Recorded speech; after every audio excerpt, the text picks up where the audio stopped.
and he's going to house it. It's amazing. Absolutely amazing.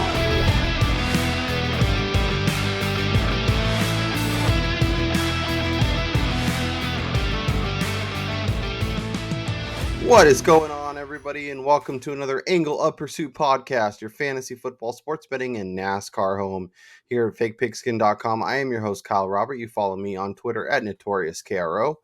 Joining me as we are mere, minutes, 45 minutes away from the kickoff of the first NFL game of the season. It's Brian Twining. He's wearing his Cowboys jersey. I'm going CeeDee Lamb. Oh, hell no, man. This is Playmaker. This is Dez, baby. Oh, Dez. Who is your favorite? Is he your favorite 88 in Cowboys history? Man, honestly, I would have to say yes, because when I first started watching the boys in the early 90s, for me, it was about Troy, Emmett, and Jay Novacek was actually my dude. So I love the playmaker, Michael Irvin, but yeah, Dez was on like another level. He was at the peak of my fanhood. I mean, just his exuberance on the field, it copied exactly what Michael Irvin did, and he was just that guy that dominated defenders when he was in his prime, and I just loved watching him. That's awesome. Yeah. So we're going to talk tonight. We're going to look at some line movement, see what's moved. Obviously, with these numbers being out for so long, not a ton going on, but there is a couple things to kind of dive into. We're going to lock our betting card in. We're going to talk some prop bets. Brian and I each have one. We might throw in a few other nuggets. We also are going to look at week 2 lines and give you a number that we're kind of keeping an eye on. And then we'll hit you with our best bet and we'll get out of here. So Brian, let's just jump into it and let's look at kind of the numbers overall. And, we'll talk about, I'm sure, a few of the games that we'll kind of bounce through real quick, but, the Colts has gotten to a full 3. And I love that. As someone, you'll be seeing the Colts as one of the. Actually, let's just do it here. Colts plus 2.5 versus Seahawks is one of my bets. It is locked into my card. Getting the full 3 makes me love it even more. Very excited about that number. I know there's a lot of question marks about what this Colts team may or may not be. But the one thing is I know they can run the ball really well. I know that despite our issues with Carson Wentz, Seattle's secondary is very gettable. They brought in, Ahkello Witherspoon as part of the hope to kind of fix that back end. They already jettisoned him to Pittsburgh. They are really thin back there. They are not super talented.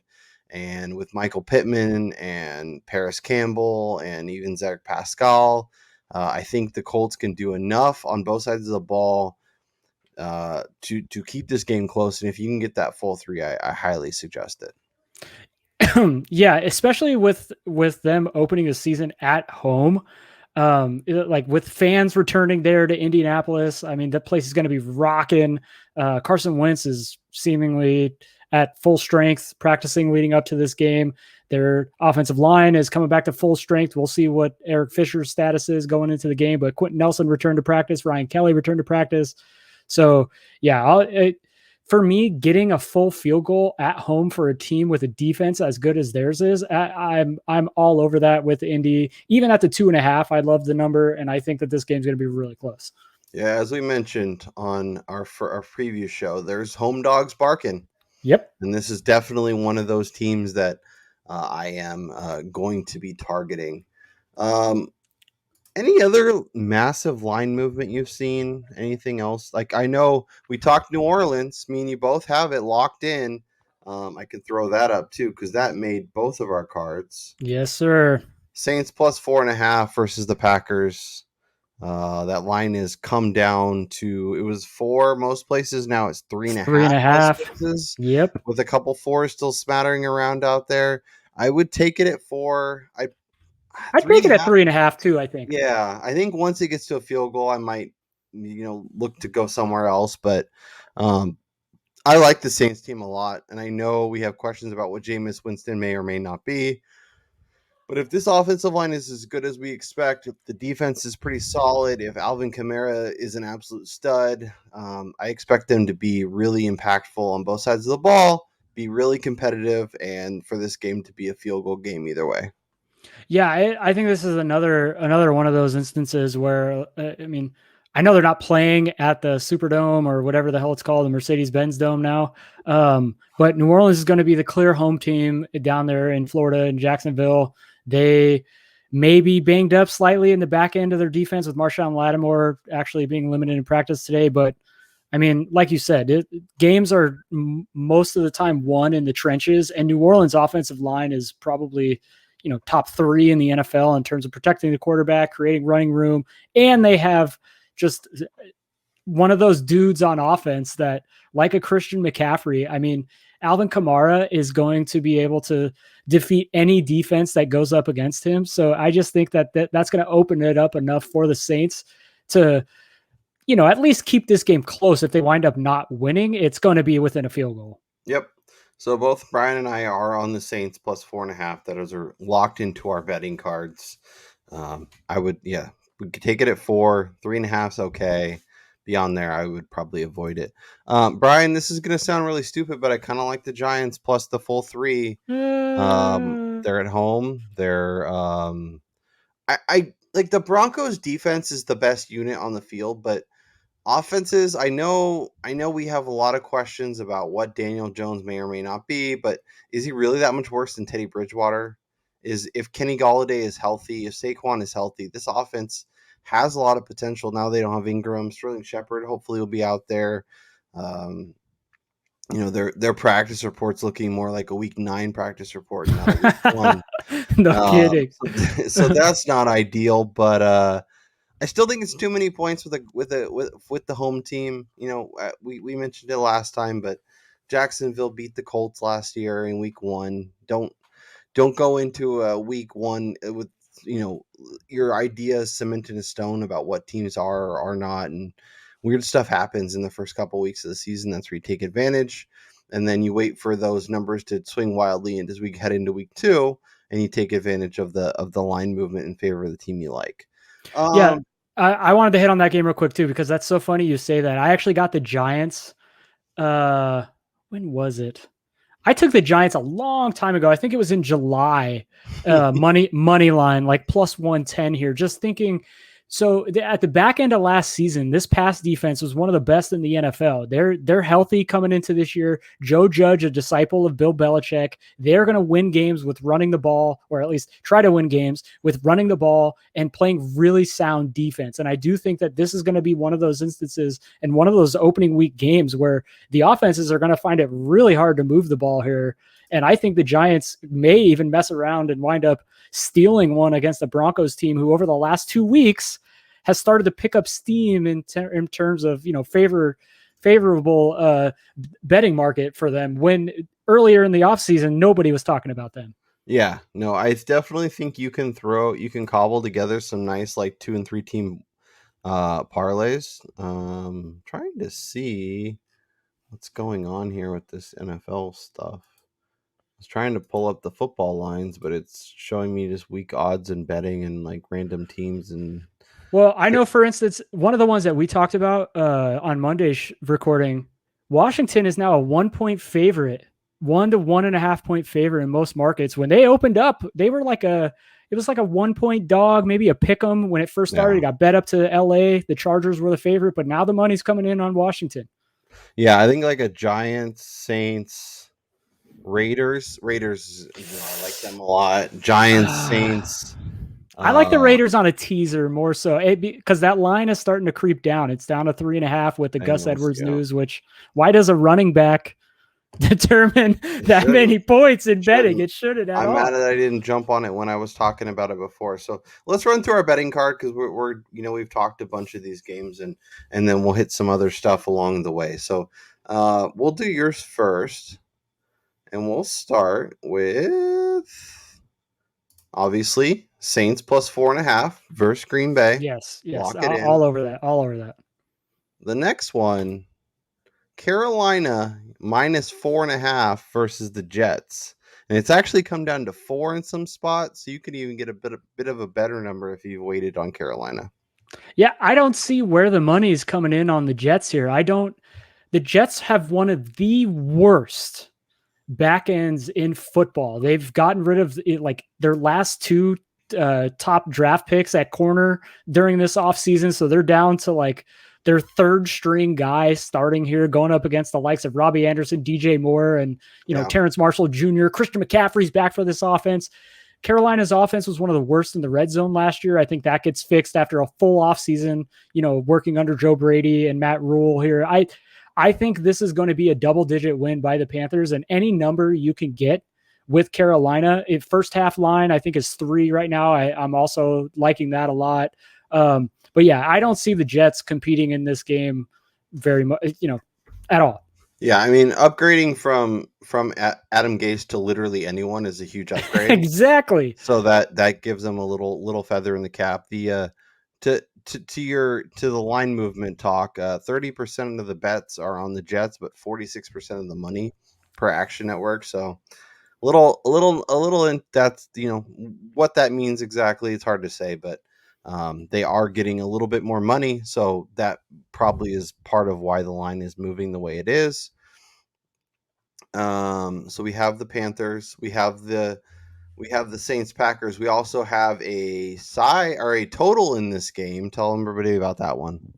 Yeah, this is I like like I said, Carolina, I think, is just going to steamroll this Jets defense. I think that the way that they're going to operate out of the shotgun, a ton of passing plays into the Jets' weakness. Carolina's team total in the first half is sitting at 12.5 right now, which I think is ridiculous. I think they're double digits possibly in the first quarter here. I think they're upper 20s by the end of this game. So the Panthers for me are my favorite play this week. If I'm playing in an eliminator, I'm going with them, knowing that I'm more than likely not using them the rest of the season. So yeah, I'm all over Carolina week 1. Yeah, I'm in agreement there. I think Carolina's going to be good. I was actually looking at making. I haven't pulled the trigger yet, but I was looking at to make the playoff bets. And I was looking at Carolina. I think they're like plus. They got a tough schedule though. Plus 220 to make the playoffs, and the Eagles at plus 185 to make the playoffs. So out of those two, I would bank on Philly having a better chance. Just knowing they're playing in the NFC East. And I might even look at instead of taking Philly to win the division or to make the playoffs, I might look at them to win the division and call it good from there. Yeah, so my first bet: Saints plus 4.5 versus the Packers. I got the Colts plus 2.5 for the sake of the podcast. You can get 3s now. I like the over in Patriots Dolphins at 43.5. I think both of these offenses are massively improved. I think no Stephon Gilmore for the Patriots is big. a big thing. We'll see what the pass catcher situation looks like in Miami. It sounds like no chance Will Fuller plays. Well, hopefully Devontae Parker and Mike Gesicki and Jalen Waddle all can be all out there, and Tua looks better. I think both these offenses should perform. I think both these offenses can score, and I'm not asking them to score 60 points. Just get me to 44, 45. We'll call it a day, and I feel like that's a very reasonable number. And then the Raiders plus 4 at home versus the Ravens. I should have taken it 4.5. I did not. I got it at 4. I also like the Raiders on the money line if you want to get a little extra spicy. Man. Home dog in prime time might be my favorite side to bet. I love this option. As Brian mentioned, Gus Edwards done for the season. Marcus Peters done for the season. The Ravens are reeling. I think the Ravens ultimately will be fine. But I think this sets up a lot of things for us, Brian, in terms of, potentially the Steelers winning this division. Yep. Potentially, making our Steelers over look much, much better. I think the Ravens will rebound and look fine kind of down the stretch, but I think this could be a spot where they get got. And, the Raiders, home dog, Monday night, new stadium. Place is going to be rocking. Yeah. I think the emotional aspect of this game too is going to play a major factor here. Just, we hear John Harbaugh, it's basically next man up mentality at every place. But I mean, for a team to sustain the amount of injuries that they have within the 2 to 3 weeks leading up to the season, that has got to weigh that's got to be horrible for this team. And that's going to be on their mind going into week 1. They're going to be missing their brethren. And, they're either going to rally behind it and play in a really amazing game, or they're just going to be so hyped up because they want to win for those guys that they may not play within themselves, to be a little more mistakes than normal. So I like the Raiders getting over a field goal for sure here. Yeah. If you can get it, I think 3.5 or better is worthwhile. I think this is also a good time to bet on the Raiders as a team that I think they have some talent, but I think they're pretty thin in a lot of spots. And if things don't, like if injuries start stacking up, things could get really ugly, and this team could be back in the drafting high again seat, and we'll see what happens from there. Yep. I will be sharing our betting cards on Instagram at AOP Podcast, so make sure you give us a follow over there. You'll get Brian's betting card, you'll get my betting card, so you can take a look at it as we kind of wrap all this stuff up. So let's talk some player props, Brian. I'll let you go first with the aforementioned Ravens and Lamar Jackson over 1.5 passing touchdowns. Talk to me about this bet. Well, I made this well before the news of today, but that is just knowing that each of the last 2 opening day games, Lamar Jackson has thrown for 3 or more touchdowns. They like to come out, they like to show what their offense is going to be like. And if you look at it now, minus Gus Edwards, they're going to be rolling out there with a rookie and a couple of washed up veterans behind him in the running game. So, I mean, how is he not going to throw for multiple touchdowns in this contest? I think they're going to have to utilize their wide receiving core, which is also banged up, but less so than their running back room now. So I think Lamar Jackson is still going to be one of the leaders in the MVP race this season. I mean, even more so now, minus the playmakers behind him in the backfield. And I think he gets it started on Monday Night Football against a Raiders pass defense who is very young. They like to take a lot of chances. They get beat deep, which is going to be Hollywood Brown is going to be going to Hollywood and Sin City on Monday night. So I love Lamar Jackson's props here. Yeah, I like him quite a bit too. And I think, if you're playing DFS, you're playing Sunday, Monday slate, if you're playing the Monday only slate, I think Lamar is a smash in this spot. Or like the Monday, Thursday slate. Trying to pull up the Julio Jones props because I'm excited about that. My first one is Chase Edmonds over 62.5 rushing plus receiving yards. I've been banging the Chase Edmonds drum all season long, or all off season long, I guess. Big fan of what he is and what he can do. And 62.5, like I feel like 30 yards rushing, 30 yards receiving, and then a couple extra one way or the other. Like, I feel like that's completely doable in a game that should be up tempo, should be high scoring, an offense that, the Titans are super efficient, give the ball back to Arizona. And I think if Arizona is pressing because Derrick Henry's having a monster game and AJ Brown's going off, that Edmonds will be the guy on the field while James Conner kind of hangs out by the sidelines. Just need those yards, don't need those touchdowns. And 62.5 for a combo feels like a great number. Yeah, I'm right there in lockstep with you on that aspect, because I do think that Tennessee's offense is going to be able to just do whatever they want against this Cardinals defense, who's completely depleted in the back end, minus Malcolm Butler now. Yeah. And, I think they're going to go up and down the field like it's nothing. So Arizona is going to be put in a situation where they're going to have to utilize the pass catchers out of the backfield. They're going to have to pass the ball a ton, get away from the running game. So yeah, anybody in this game who's got receiving yards props underneath like 70, I'm probably betting the over in this. So I think this is a game to attack in DFS as well. Yes, 100%. And I've been building lineups and been using a lot of them. It sounds like 4for4 is actually projecting the Titans to be one of the like second most stacked right behind the Chiefs, which is kind of interesting. I thought everybody would be loading up on Arizona, but I think it's easier to get to Titans options and then throw DeAndre Hopkins or something in the mix. I will say, as you mentioned with the receiving yards and whatnot, I'm looking at Julio Jones props, 60.5, 62.5. The over on that seems really compelling. And then 4.5 receptions. I kind of like the over on that, even though that's minus 160. It's a big number to lay, but I do like it. I was listening to Rich Rebar, and he was talking about this offense, and basically Ryan Tannehill thrives with that kind of like 10 to from beyond 10 inside 20-yard throws, and Julio Jones is the king of catching passes in that range. This is a marriage made in heaven, and they should both benefit each other significantly, especially with AJ Brown on the other side garnering a ton of attention. So I like the over in his receptions. I like the over in his yards. I think both of those are 100% attainable on Sunday against the Cardinals.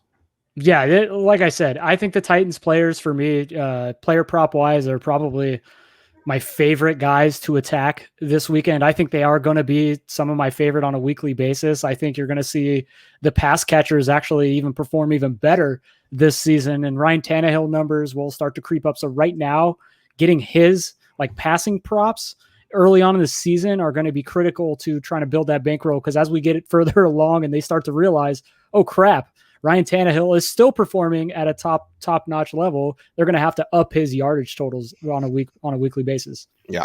Yep. Okay. We talked the schedule. We talked some games. Anything else for week 1 you want to hit on before we hit week 2 and then hit our best bet? Yeah, every once in a while I like to mess around with teasers and build out these Hold like on a sec. I got something for you. these It's the week 1 NFL teaser. Let's go, Brian Twining. What you got? All right, so you got a couple of big dogs going into week 1, which it's never a good idea to bank on these road dogs early on in the season, because there's always a chance of them losing. But okay, so the 49ers are 7.5 point favorite. You can get them on a 6-point teaser at -1.5. Hell yeah. So they're the team 1 in my 4-leg teaser here. Over 46 in Arizona and Tennessee, like we just talked about. That was a perfect segue. This game is going to be full of points early. I think they're going to crush the posted number. Just getting a nice little cushion of 6 points there, something I couldn't help but get on. And although I love the Patriots this year, I think they're going to take home the victory this week at home against Miami. Both of these defenses are good enough to be able to keep this game within 1 score. Getting Miami +9, close to that double-digit number, I think they have as good a chance as any team that's a 3-point dog this weekend of winning. So getting them at 9, I think, is huge. And then the last team in this leg, which is probably the one that's going to kill it for me, is the Rams. Opening up SoFi to fans for the first time, going up against the Bears. They can't even figure out their quarterback situation. They don't even know why he's choosing Dalton, even though I think he's better for the pass catchers there. The Rams at -1.5, just like the Niners. To me, that's a no-brainer. So 4-leg teaser at +220. San Francisco -1.5. Arizona, Tennessee over 46. Miami +9. And the Rams -1.5 at home against the Bears. The one thing I will say, Brian, is it's never the game you expect to get you that gets you. It's the one you don't expect. It's going to be the Cardinals and the Titans going under. No, I have a little. I have 2 nuggets for you, and I'll let you make your decision. As this may be a hedge opportunity, as they say.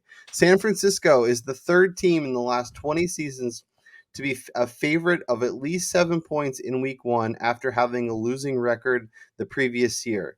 Each of the previous 2 have lost outright. The 2020 Colts to Jacksonville, and your 2002 Dallas Cowboys at the Texans.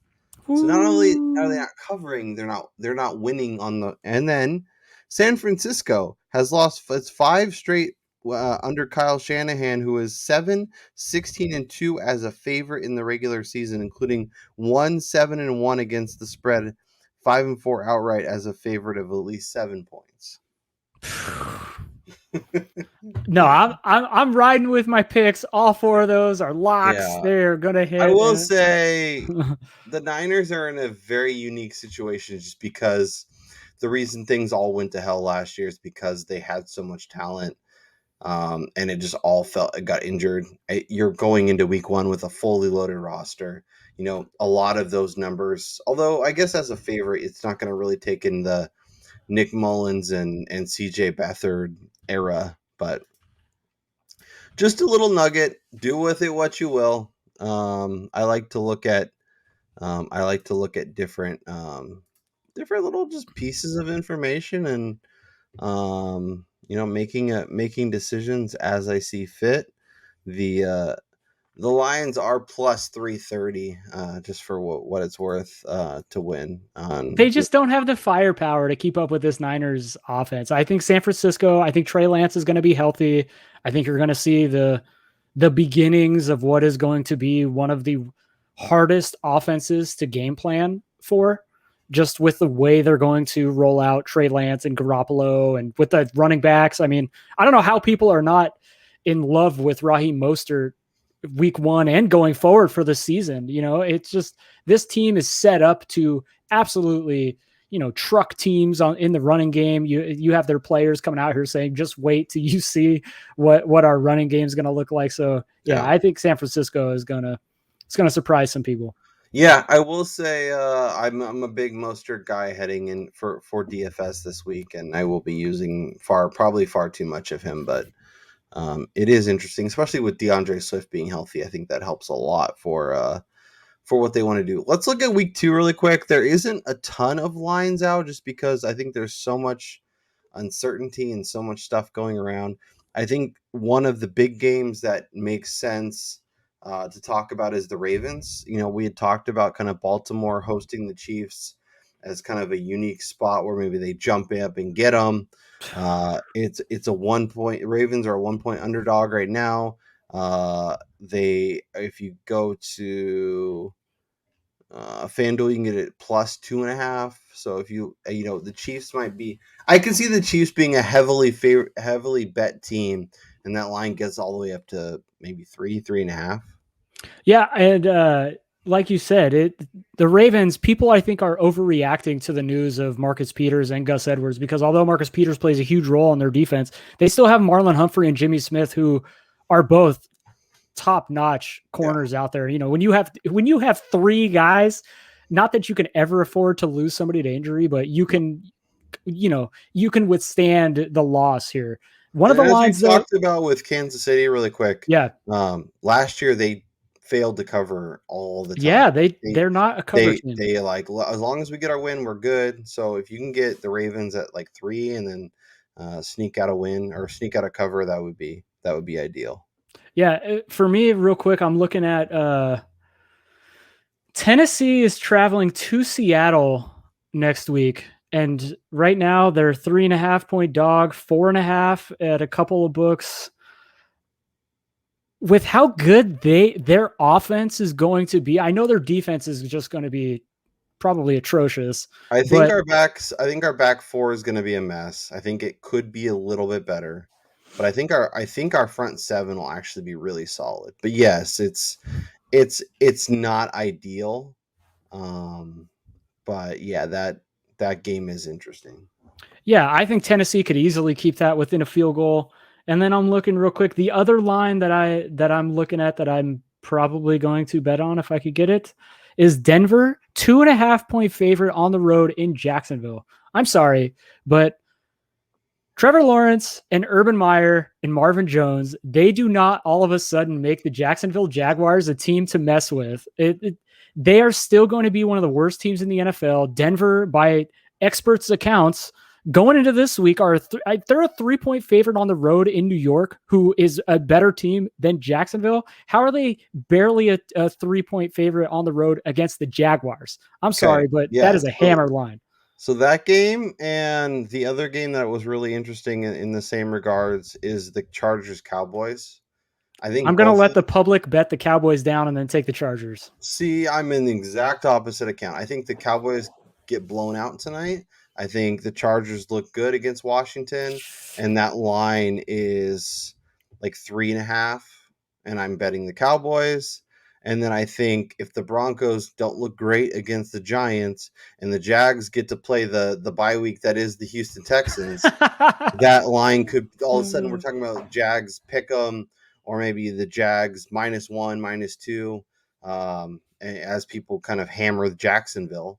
And as you mentioned, the Marvin Jones, Urban Meyer, they once had Tim Tebow led Jaguars.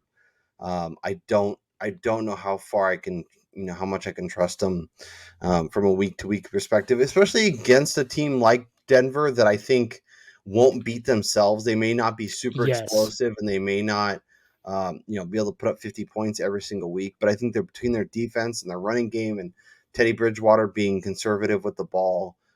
I would be pretty surprised to see Denver not be able to handle themselves in that game as well. Yeah, before we transition here, on that Broncos note right there, the difference between this year's Broncos team and last year's, I think, is really going to be Teddy Bridgewater's ability to not throw the interception as opposed to Drew Lock turning the ball over all the time. You saw Denver was in a ton of games last year that they just couldn't finish because there was too many mistakes, and they're not going to be making those this year. Their defense is healthy. So yeah, they are much better than a 3-point favorite against Jacksonville. And I think now is the time to kind of take a look at them as a team to bet on and kind of get that advantage, because I think as the season rolls along, they could be a team that we don't get quite as many points with because the books kind of pick that up. Yep. All right, Brian, we talked week 1. We talked some props. We talked even a little bit of week 2. What is your best bet for NFL week number 1? Well, I talked about it at the very beginning, and that's going to be the Sam Darnold revenge game. Panthers -4.5. I'll take it up to a touchdown. Wow. I think Carolina comes out here and they put the NFC South on notice that they're going to be a team that is going to give everyone problems. I like it. I like it a lot. Yeah, I wasn't 100% sure what my best bet was going to be, but with that line movement, I will take the Colts plus the 3 at home versus Seattle. Don't love what that does, because next week the Titans now have to go to Seattle and face a Seahawks team potentially coming off a loss. But I think that could be even if it's like 24-23. I think with the missed field goals and the 2-point conversions and the other random stuff, 3 isn't quite as common as it used to be. So betting, getting 3 points, I think is a good number to attack. And I think if you can get the full 3 with the Colts, I think you should absolutely hammer that. That is my best bet, and one I will probably go back to the window with, even though I have the plus 2.5 in my pocket already. Ooh, man, I love it. I'm so excited for football season to get kicked off tonight, baby. Yeah, Let's me go. too. So, Brian, enjoy the Cowboys game. Make sure you are joining Brian and I each and every Tuesday and Friday. Tuesday is our kind of look at the lines, look at stuff we're betting, a little general overview, talk any major news, and then on Fridays you'll get our best bets. You'll get our player props. You'll get everything, and then we'll give you a little preview into the week ahead, as it may be. That's Brian Twining. I'm Kyle Robert, and we'll talk to you guys next time. Enjoy week 1 of NFL, Yes. every second of it. Hit some winners. Good luck in fantasy, all that good stuff. We'll talk to y'all.